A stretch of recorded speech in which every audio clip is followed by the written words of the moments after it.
আমাদের এই পেজটা থেকে আমরা হচ্ছে ক্লায়েন্ট এক্সপিরিয়েন্স নিয়ে, এরপর এডিটিং ইনসাইড নিয়ে কিছু কন্টেন্ট শেয়ার করি আমরা।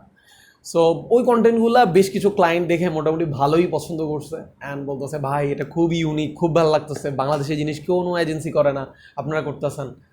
তো ওকে ফাইন, উনি আমাদের থেকে ভিডিও এডিটিং সার্ভিস নেবে।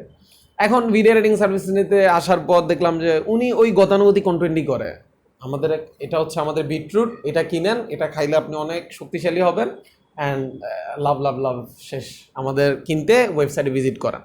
তো এই জিনিস ছাড়া আর কিছু করে না উনি। আমি বলতেছি ভাই আপনি আমার কন্টেন্টের এত প্রশংসা করলেন, আমি র কন্টেন্ট করতেছি, আমি আমার পেজে ক্লায়েন্ট এক্সপিরিয়েন্স শেয়ার করি, অনেক কিছু আপনি আমারে কমপ্লিমেন্ট দিলেন, আপনি কেন সেম জিনিস করেন না? আপনারও তো ক্লায়েন্ট আছে, আপনারও কাস্টমার আছে, আপনিও কাস্টমার এক্সপিরিয়েন্স শেয়ার করতে পারেন, আপনি কেন এটা করেন না?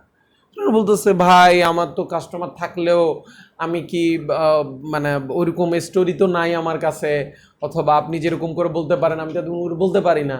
আরে ভাই আপনি আপনার কাস্টমারের স্টোরি নাই, আপনি একটা প্রোডাক্ট পাঠাইলে আপনার ক্লায়েন্ট ওইটা রিসিভ করে না, আপনার কুরিয়ার সার্ভিস দেখা গেছে ওই প্রোডাক্ট পাঠাইতে ভুলে গেছে, আপনার কাস্টমারের দিকে আপনার